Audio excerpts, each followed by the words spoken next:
Once upon a time there were two little girls named Deb. One little girl grew up to be a preacher while the other grew up to be a pagan, and they both grew up to be the very best of friends. Join the preacher and the pagan as they take a fresh look at Christianity, from the inside out and the outside in.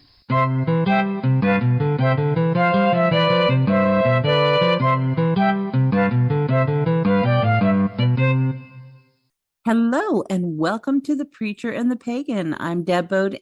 I don't know who I am. I'm Deb Bodwin, and I'm in Arizona, and I got Deb Sutter up there in Canada. Hey, Deb.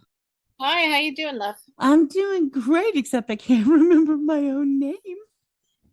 Well, there's terms for that. Yeah, it's called being menopausal. Well, that's one term for sure. Yeah, we're gonna pick up on last month's talk on the parables, aren't we? You ready to go? Excited, yes. And I'm gonna go ahead and kind of leave this mainly to you, and I'm just gonna ask stupid questions because I'm good with that. The So, question's pretty stupid. so we were talking about the parables, and we were talking about the use of them, and you were saying that there were some parables that you find are quite often misinterpreted or maybe used in the wrong context by people who haven't done their background research. What are some of those parables that really come to mind for you? Yeah, well, first of all, I want to really give a nod out to Dr. Amy Jill Levine. I so much of what I do is dependent on her scholarship, and smarter heads than mine have noticed that the what would have been heard in the first century what and how we present it in the 21st century are quite different. Basically, we've domesticated some tales that should challenge us a lot more than they do. We go for the nice easy grab, like the Good Samaritan is always about this lovely person and doesn't recognize the political turmoil underneath having your enemy being the one who represents kindness. So in our situation, it would be if we were talking to a group of liberals in the United States, and the person who did the right thing was a member of the opposite party that tends to enjoy wearing hats of a sort of red color. Even more excessive. We're talking blood feud, want to kill each other levels of evil and hate. Going back, the Samaritan one, for instance, as an example, takes a little bit of history. When the Assyrians went into Galilee, Samaria at the time was the capital of Galilee. So they took a lot of the Hebrew people off the land, exiled them. Now, these were not like slave chain gangs, whatever. These are people taken away by horse and carriage, given other places to live. They were not treated like claims of war, but they were removed from their land. And one of the reasons they did that in ancient culture is because the gods were associated with the land. So if you remove people from the gods, they were easier to assimilate into your wider culture. And of course, that didn't work with the Hebrews because they already had a theology where God was with the people.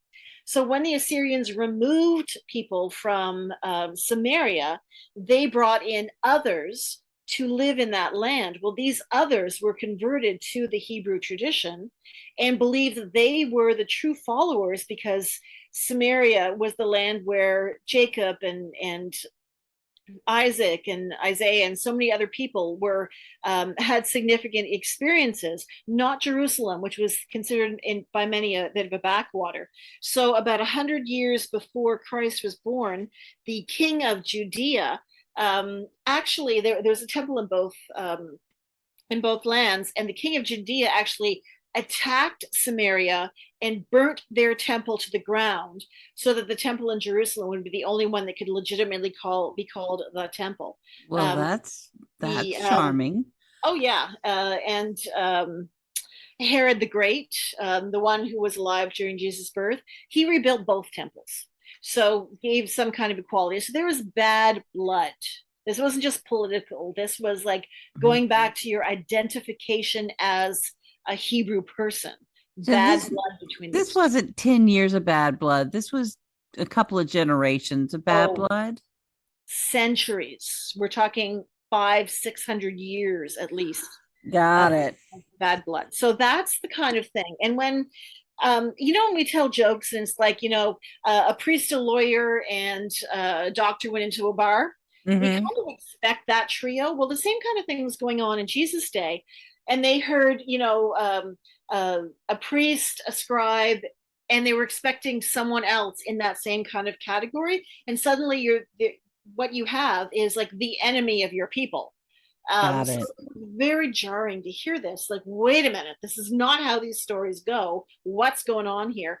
So it was, and that's something that Jesus was did quite frequently in the parables, is he did not speak the way the people were anticipating. He gave an edge to all of these stories that wasn't there previously. Like a couple of parables, they have people who are rich with amounts of money that were just preposterous to even imagine. So, so they were the people hearing this were just shaken out of their comfort zone, and suddenly, okay, there's something new for me to get here. Hmm. Unfortunately, go forward 2,000 years, we've heard these stories so much that they sound like they're natural to us. So we do not hear that shakeup when it comes past us.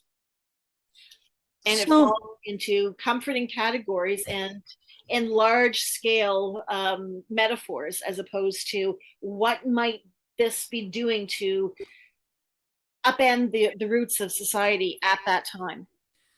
so, over the course of the years, you have given me a couple of insights, and there are some of these parables and some of these sayings that actually what we now in modern times understand them to be is the exact opposite Mm-hmm. of what Jesus intended. Could you give an example of a couple of Oh those? my heavens.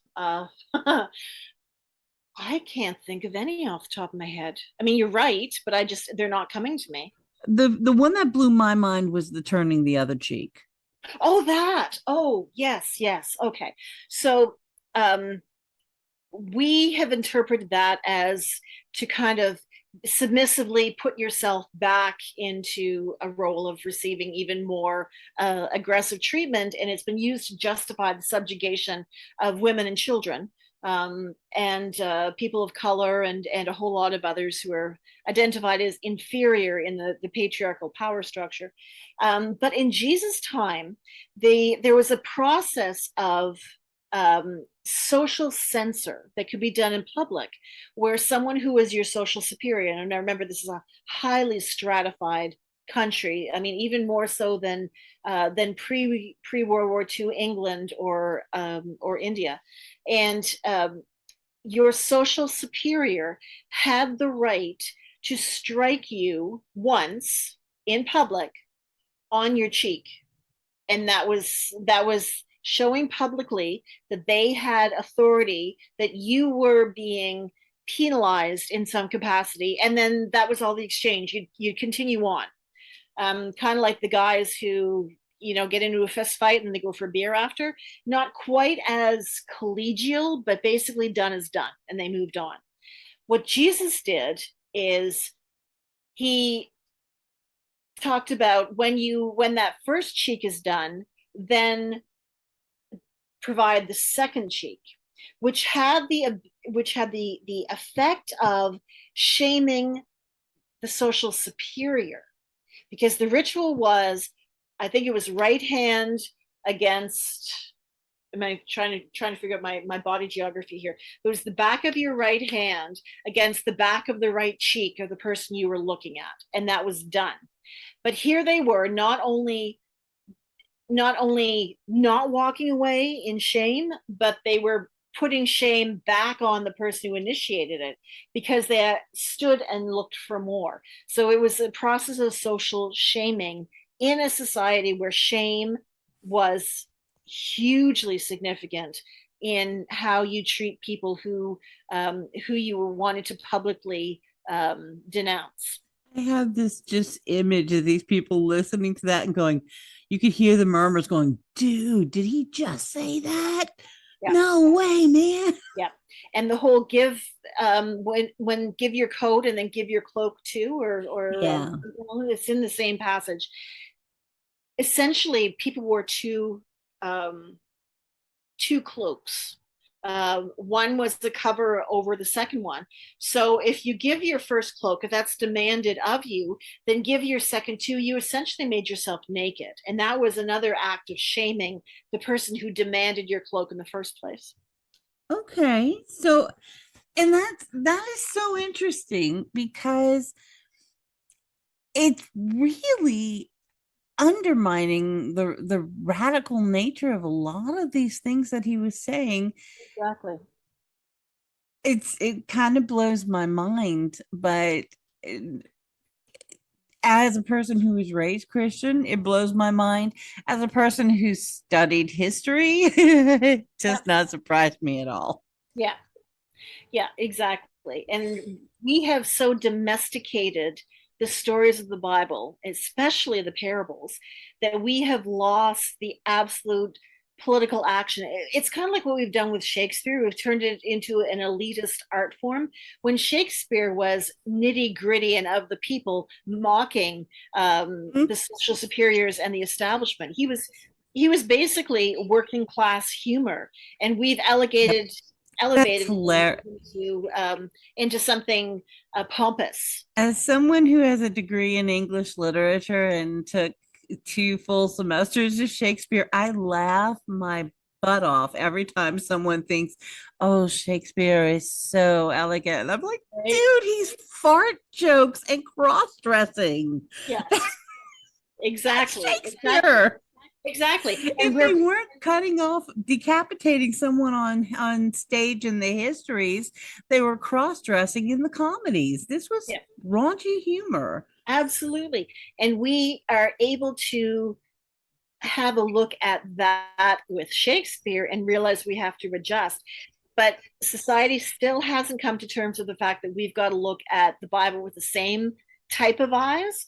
Right now, we have people who either treat it like a talisman or treat it as complete butt kiss, and we need to be in the middle of there. Um, Well, and and a lot of these revelations of what was really going on at the time socially helps with that process. one of the things that I find interesting that you mentioned, you just brought this to my mind when you talked about Shakespeare, is also the fairy tales. There are um the fairy tales were cautionary tales that Yeah. were designed to teach children, especially girl children, how to protect themselves in the world. Yeah. And many of them were incredibly gruesome and they have been homogenized and, as you say, domesticated. I love that term. They have been domesticated. Mhm. There is a book that was very popular in the late 80s, early 90s by Clarissa Pinkola Estes called Women Who Run with the Wolves. Have you ever read that? Yeah. It's, Long time ago. Yeah. yeah, it's been a million years, but it goes to the whole thing that over time these stories, these parables, these fairy tales, these plays that are used to shake up society and really make people think, their edges get worn down. I don't know if by time or by overuse or what, and Mm. they sort of lose their potence. Yeah, and I think that that's really true about the parables. This coming Sunday, I'll be preaching on the parable of the lost sheep and the lost coin, and um, there this is an example in Luke where they have a woman focus and a male focus together to demonstrate the same kind of thought process. And if you really extend through, if you see God as the shepherd, you often also have to see God as the woman looking for the coin. So that imagery is really important in Luke. But the whole concept of the lost sheep, as it is often um, represented, is that the 99 expel that one, or somehow they carry on with the one, and the one is physically lost. Whereas the language in Luke is actually the 99 are kind of the same mind, and the one that is lost is actually intellectually and emotionally lost. They're deceived. So it's not an exact translation of lost as in we can't find them, but lost as in they have been deceived and they now need to be brought back in to the fold for their Okay. own for their own keeping and such. So that's a very different way of looking at that particular parable. So, for someone who hasn't literally seen the inside of a church in over 20 years, can you recap the parable of the lost coin? Because I'm not even familiar with that Oh, one. yeah, it's a woman has 10 drachma, so basically 10 days worth of coinage, and loses one and scours and cleans her entire house until she finds that lost coin, and then she rejoices, calls her friends together for a party and rejoices that she has found this lost coin. There's some suggestion that that could have been her dowry, which in Hebrew culture, the money that the groom's family give to the bride's family actually went to the bride. So that was her security in old age or in widowhood or Got whatever. it. So for her to lose that was huge.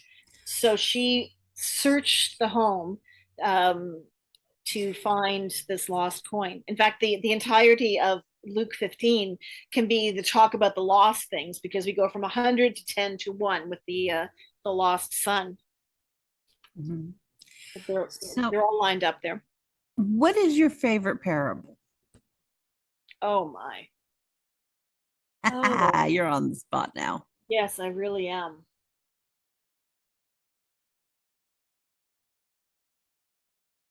I think I like the cranky widow the best.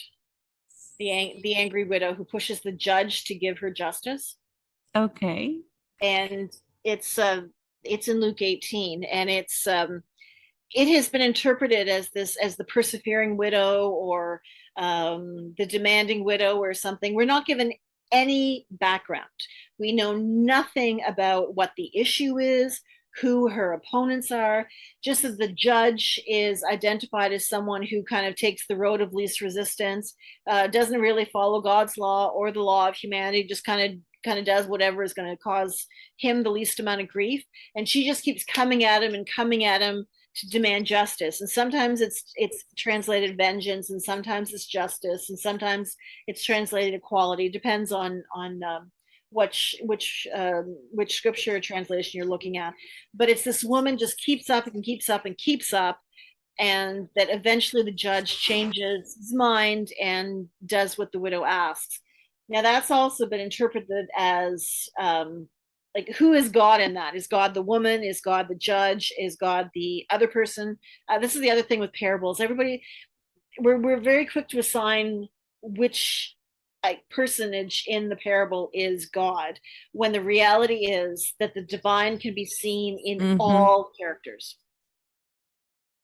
So in this one, I think my favorite interpretation um, is the divine is mostly in the woman who keeps at it and at it and at it until this lazy, compliant, whatever human being eventually gets on board with what justice looks like. That's my favorite way of looking at that particular parable. I love it. So basically, persistence in doing what's right Yes. Yeah. against the people who are just phoning it in. Precisely. And we're not given any background of what the originating issue is. Just that the judge is lackluster and she's not having it. She's going to keep going until she gets what she thinks is a just answer. The Well, the the and that's setting a doesn't great matter. message for anybody. Yeah, yeah. But so many scholars want to try to unpack and guess about what the issues were, whether she's in the right or the wrong, and it's like that's not even the point. This is a parable. Don't go too deep in areas that don't matter. Just look at what you're given and try to figure out what the What, teaching Jesus was trying to give in that moment. in other words, don't be lazy and go the easiest route. Look for the right route and don't stop until you've got, what is just and right. And it Exactly. doesn't matter the context. Yeah, and that I think is the message of the parable. Mhm. It seems to be what most scholars' opinion is too. So I'm not just standing on my own on this stuff. So I'm not a practicing Christian. Mhm. That's sort of like right there in the title of the show. But I know a lot of our listeners are. And I'm going to ask the question I'm sure hopefully our listeners are thinking. If they don't go to your church Mhm. and they want to understand these parables in more in the context, what kind of how would someone go about learning more about the true? And I'm kind of guessing what you're saying, you're going to recommend this author. Mhm. uh how do people get to understand that more if they're not religious scholars? Well, and that is the really hard question because the majority of people in my place are not bringing the goods to the people, and that's a frustrating thing to witness. I should not be told as regularly as I am that if you had been my minister, I would have stayed in church. Like, I don't take that as a compliment. I mean, sure, it is a compliment from them, granted, but I take that as an accusation of my entire cohort that we're not doing the job very well. Um, yeah, Amy Jill Levine's Short Stories by Jesus absolutely is the very first place to go. Of course, there's always Barefoot Evangelist, my website that covers a lot of this stuff. Um, I don't know who necessarily to point to, and part of that is because the speakers that I admire, we all pull from different places of information. So I don't know where some of them would be pulling from. Um, I'm sorry, would you say? I apologize. I Diana interrupted you. Butler Bass is Diana Butler Bass. another. Nina Nadia, she had the Church of All Saints and All Sinners going on. She's got a good social media presence. She does a lot of this stuff. William, he advised Hillary Clinton. William Baker, I think Baker the Third, something like that. He's got some really good stuff. Now he, as a black man, has a very different approach on a lot of Is things that is I he can't do. is he the one who does the poor people's? Yes, more Oh on Monday. yeah. Yeah. So Okay.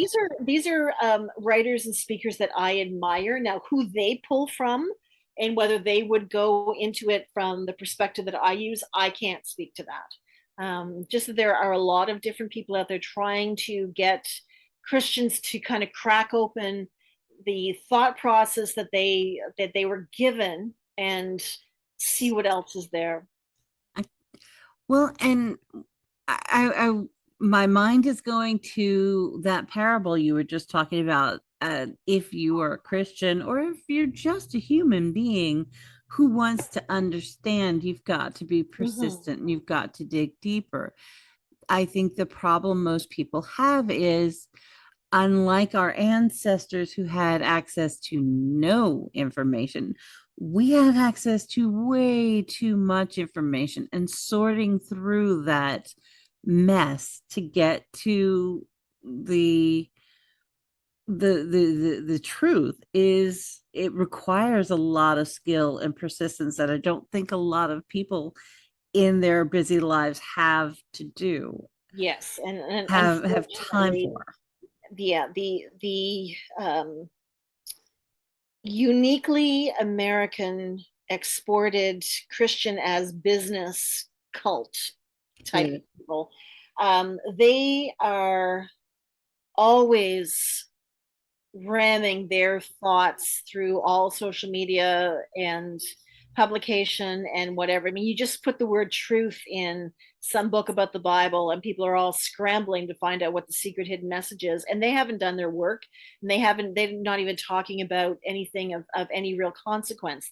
There's a real anti intellectual bent in the right wing when it comes to their publications, but they are everywhere. So, yeah, being able to parse through and identify what is worth looking at and what isn't. It's a challenge, and I don't know how to make that easier for folks, And a lot except of say it, follow me, and that's gets it to its own level of problems. well, a lot of it does masquerade because I've done research and I've tried to find things about the historical, and I have found some things that are absolute, and I even just instinctively know it's BS. Mm-hmm. But it's under the guise of scholarly writing. Yeah. And it when you read it, it sounds very, very scholarly and it sounds very, very well researched. And my understanding of history and my association with you is that no, they are totally on the wrong track. They Yeah. are misinterpreting this, but they're doing it in such a way that if you don't know the context, you could easily just be swept down the road with Yeah. it. Absolutely. And Absolutely. Yeah. but I think that that's not just religion. I think that's any kind of research, any kind of whether it's historical or scientific. If I when I was an English major, I had contemporaries who they used to drive me crazy. They felt if they worded it in such a way as to sound scholarly, they didn't actually have to do the work of understanding anything. They could put the worst BS out there. Mm-hmm.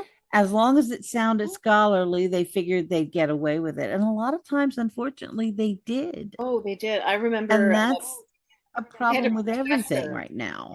I had a professor years ago who had an incredible command of the language, and everybody was in awe of his intelligence. And I was sitting in class one day, and someone asked a question about something I was familiar with, and I listened to him talk and talk and talk, and it. I realized then and there he didn't have a clue. He's just so used to baffle gab that he people cut out because they can't follow along with the words. So after he was finished, and the student obviously was still like looking not only confused but like absolutely like deer in the headlights, like what had just happened. I spoke up and I said, and in a couple of sentences, I answered the question, and the Mm-hmm. student nodded, thanked me, and kept on. This professor turned to me and glared at me. Mm-hmm. And from the rest of the time I was in that school, he took great pains to insult me and my intelligence every chance he got. I, The I, person who is ordained, who's dead now, ordained, highly I respected intellectual, could not articulate what the issue was and was really resentful that someone else had figured out his secret. well, I'm going to throw some astrology out there. I'm a damn Gemini.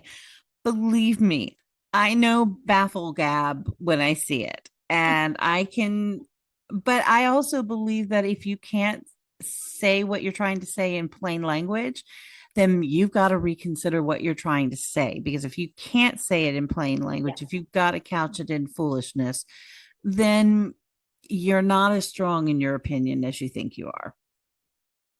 Well, just even the knowledge base. I mean, that kind of comes right back to what we're talking about with the parables, that we have domesticated them to the point where they're palatable for our appetite to be able to use these stories how we choose them without recognizing how dynamic and challenging they were. And people, generally speaking, don't like to be challenged. No, but They you are that old like their widow who's coming in and comfort. challenging and challenging and challenging. Exactly, exactly. But my experience has been the majority of people are hungry for this stuff, so they want the challenge. Is the establishment who wants it shut down. So I mean, Jesus challenged the establishment and they crucified him. So there's a long running tradition of it not being appreciated in religious circles. And the Yes. thing also, when you add religion, it's almost like an added level of emotional manipulation and control for people. There's something, even atheists, when we bring religion in, it's almost like they take more steps backwards, um, than if religion wasn't brought in. Like it shakes them up too.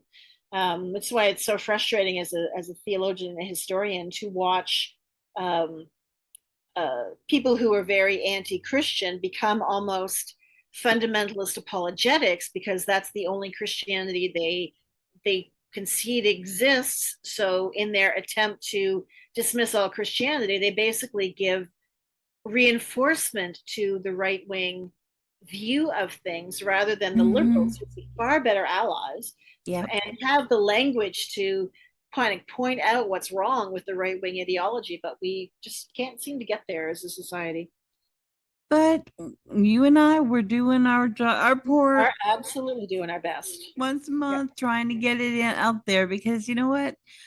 I'm not a Christian, but I do believe that it deserves to have the right, at least if you're going to hate Christians. I'm sorry, I know there are people who hate Christians, but you should know what you're hating. Yeah. You're not, you know, if you're trashing all of Christians because of one small loud group of people, Yeah. I mean, that's the same as saying, you know, you take an entire race of people, and just because one of the member of that race has been terrible to you, you're going to hate the whole race of people. Well, you know that that's problematic. Mm-hmm. Why not the same with an entire group of faith, you Yeah. know? And people when they're approaching Christianity, they're using a lot of the same language for different things. So they're using religion, the word religion, as if it's the institution as opposed to the process that it is, or using Christians as the institution rather than the people they are. And people have to be reminded Jesus never set about uh, having a new religion in place. Christianity was not his end goal. His end goal was to get people closer to God and challenge a lot of what was going on in the Hebrew tradition at the time, where they had gotten away from personal experiences and gone into obeying laws of how we should go about doing things. And he challenged it. I mean, the rabbis, the uh, um, Pharisees that the would eventually become Judaism as we know it, they challenge things too, just a little bit differently than Jesus did. Mhm. We have accounts that primarily focused on Jesus, but the essence of our faith is not about creating more believers. It's about changing how people relate to each other and how we relate to the world. And that is often lost when all we do is fight about dogma. And that's the cool thing about the parables is that they socially challenge us to kind of sit up a little straighter and look at things that we thought were self-explanatory and maybe they're not. There might be another way of approaching this. So that's the brilliance of them for sure. That is where you and I, at least my personal brand of paganism, that's where we meet head on. It is about personal responsibility. It is about one on one, the person and the deity, or however you want to experience it. But it's more about how do you experience this and how does this inform the way you live your life and you treat other people and your relationship to the world, your society, the planet. When people say I'm spiritual but not religious, I think that's what they're saying, that they're not looking at the institution so much as the experience. And I think, from what I understand from you, that is what Jesus was trying to do. And that's what I think a lot Yeah. of the great spiritual leaders who have come across this planet were trying to remind us that in the end, this is about our experience and how we translate it into our lives. It's not about the bells and whistles. It's not about the rituals, except in how the rituals help you achieve that experience. Does Yep. that sound about right? Yeah. We're gonna have to wrap this up shortly, Yeah. but there's a line that is often quoted about conversions that all people are supposed to follow Jesus. And I can't remember the exact scripture verse at the moment, but it has been used to force people into being Christian. The thing is, Jesus never set out to make Christianity. Anybody who's following Jesus is following a lifestyle, a methodology of moving towards wholeness for our entire society. And that often is lost in more recent interpretations of it being the domain of the church is the only thing that matters. And it can't fit that way. It doesn't fit that way. And Well, my friend, you and I are going to shakeup. continue being that obnoxious widow, and we're not going to stop, okay? Yeah. I love it. Yeah. So I think it's time we need to start wrapping it up. It's been, I love this conversation. I'm so glad we had it. Yeah, me too. So I'm Deb Bodwin from the US. I'm Deb Suttard from Canada. And we want to thank you all for joining us here on The Preacher and the Pagan. You guys have a wonderful week, Deb. Thanks. You too, Deb. All right. You've been listening to The Preacher and the Pagan with Deborah Suttard and Deborah Bodwin. This podcast is a two-lady podcast production in conjunction with the Barefoot Evangelist. Our producer and sound editor is Catherine Gordon. Our theme music was composed by Deborah Bodwin. You can reach us at thepreacherandthepagan@gmail.com or by visiting our website at barefootevangelist.ca/podcast.